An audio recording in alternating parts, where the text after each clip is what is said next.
Abnormal behaviour of molecules, इसमें हम next करेंगे डिग्री ऑफ एसोसिएशन, यानी कि संगुणन की मात्रा। डिग्री ऑफ एसोसिएशन क्या होता है? एसोसिएशन में क्या होगा, क्या बताया था कि जब हम विलेय को विलायक के अंदर डालते हैं तो उसके दो या दो से अधिक अणु आपस में मिलकर के क्या बना लेते हैं, एक बड़ा अणु। उसको हम क्या कहते हैं, संगुणन या एसोसिएशन। और डिग्री ऑफ एसोसिएशन क्या होगा कि कुल अणुओं का वह अंश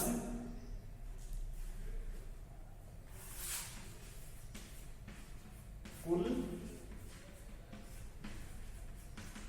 अणु विलेय के कुल अणुओं का वह अंश फ्रैक्शन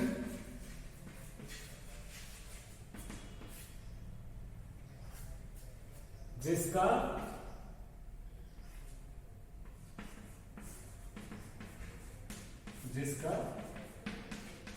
संगुणन होता है, उसको हम क्या कहते हैं, डिग्री ऑफ एसोसिएशन।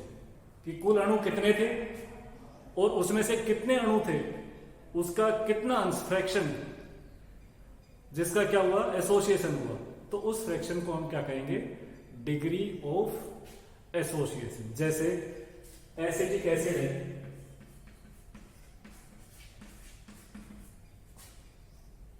इसके N मोल है, जब हम इसको विलायक में डाला बेंजीन में, तो इसमें क्या होता है कि दो अणु आपस में मिलकर के क्या बना लेते हैं, एक मॉलिक्यूल बनाते हैं। या कोई भी हो सकता है, मान लिया हमने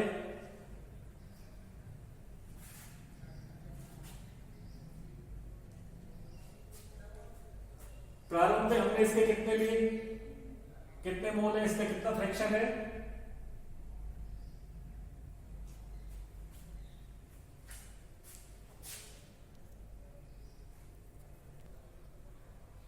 प्रारंभ में हमने क्या ले रखा है, इसका कितने मोल ले रखे हैं, एक मोल।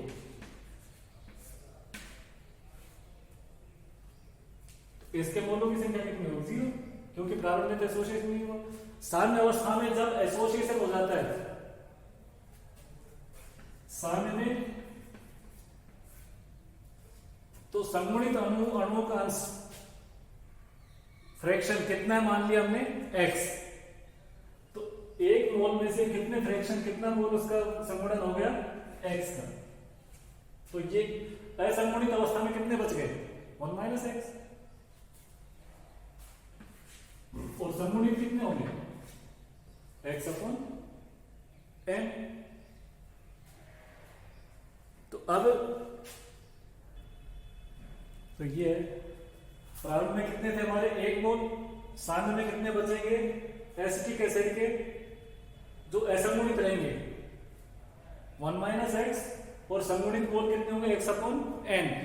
हमने x क्या मान रखा है, डिग्री ऑफ एसोसिएशन, संगुणन की मात्रा कितनी हमारी, x। तो असंगुणित मोलों की संख्या कितनी होगी, 1 - x। संगुणित मोलों की संख्या कितनी होगी, x/n। तो कुल कितने मोल मिलेंगे, कितने मोल हमारे पास विलेय के होंगे इसमें, विलयन में। एक तो जो असंगुणित अवस्था में वो, और दूसरे क्या हो गए, कुछ संगुणित हो गए वो। तो असंगुणित तो कितने, 1 - x, ये मोल प्लस ये तो असंगुणित है, और संगुणित कितने हो गए, एसोसिएट कितने हो गए, x/n, तो प्लस x/n। तो ये कुल मोल हो गए हमारे उस विलेय के, विलयन के अंदर। विलेय के कुल मोल कितने होंगे, कितने हो गए अब हमारे, n - x प्लस x/n। इसको सॉल्व किया तो ये आ गया हमारा, ये प्रभावी मोल हो गए, यानी कि जो विलयन है उसके अंदर अब कितने मोल बचेंगे, इतने, इस संख्या के बराबर। ये मोलों की संख्या आ गई अब हमारे पास। कौन सी, जो हमने ऑब्जर्व किया, हमने हमारे पास जो एक्चुअल में उस विलियन में है, और हमें पता है कि वांट ऑफ गुणांक है, वांट ऑफ गुणांक आई क्या बताया था, क्या होता है, प्रेक्षित अणुसंख्य गुणधर्म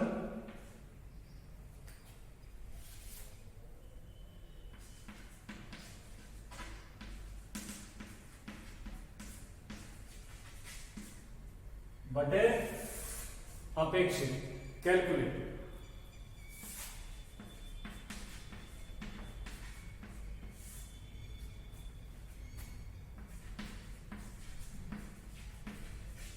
अपेक्षित ऑब्जर्व कितने कितने ऑब्जर्व किया हमने अब इसमें, N X minus N X plus X upon N, और एक्चुअल में कितने थे, वो 1 मोल डाला था हमने, विलेय कितना लिया था 1 मोल, तो अपॉन 1, या हम क्या लिख सकते हैं, आई बराबर N X plus X upon, ये एन नीचे जाएगा एन, या N minus N X plus X equals to N I, ये हो गया, ये हो गया हमारा। अगर हम इसको इधर ले आए और इसको उधर ले लें तो इसको ये क्या हो गया,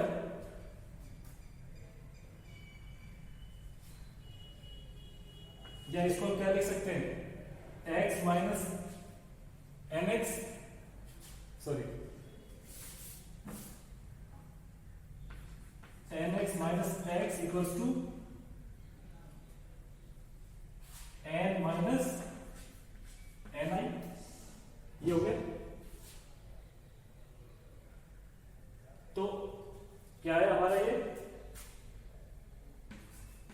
N X minus X equals to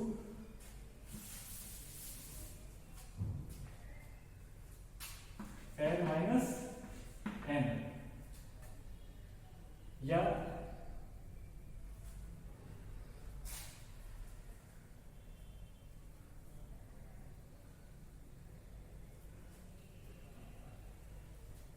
x N minus 1 equals to N 1 minus I, तो एक्स बराबर क्या हो गया हमारा, N 1 minus I upon N minus 1।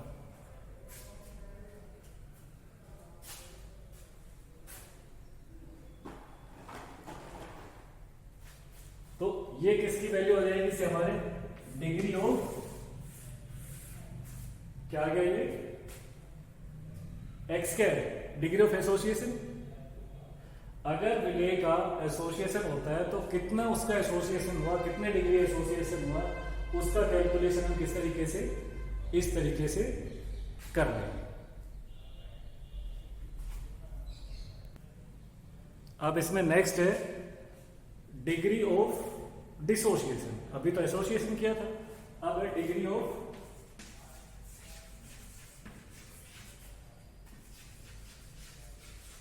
Dissociation.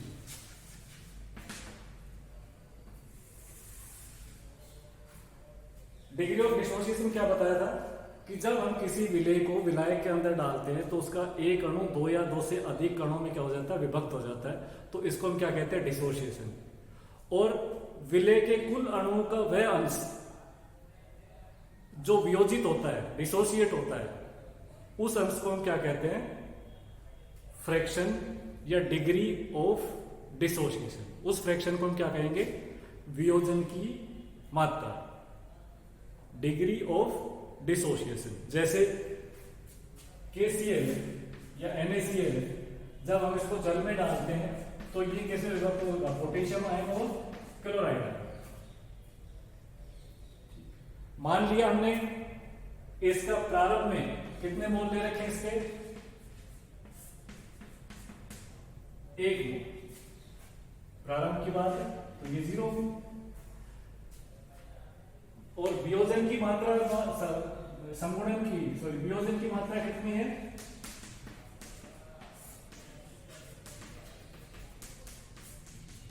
कितनी मान लिया x,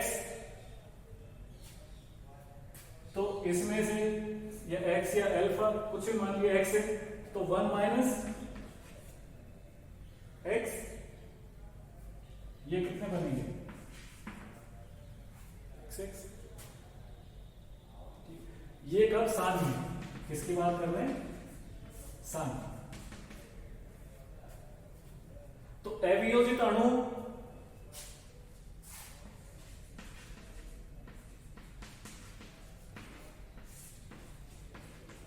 कितने होंगे, 1 माइनस x, और वियोजित कितने होंगे,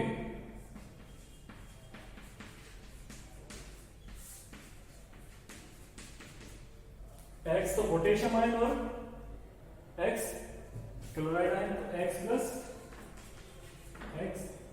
तो कुल अणु कितने होंगे, कुल प्रभावित प्रेक्षित अणु कितने होंगे,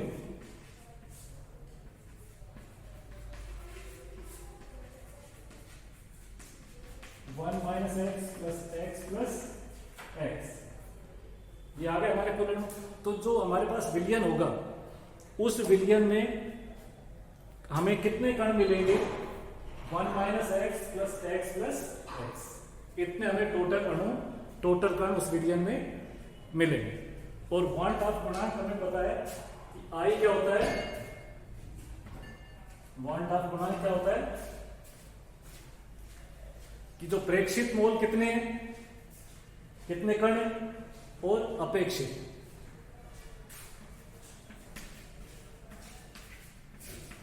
प्रेक्षित कण या मोल, मोलों की संख्या बटे अपेक्षित।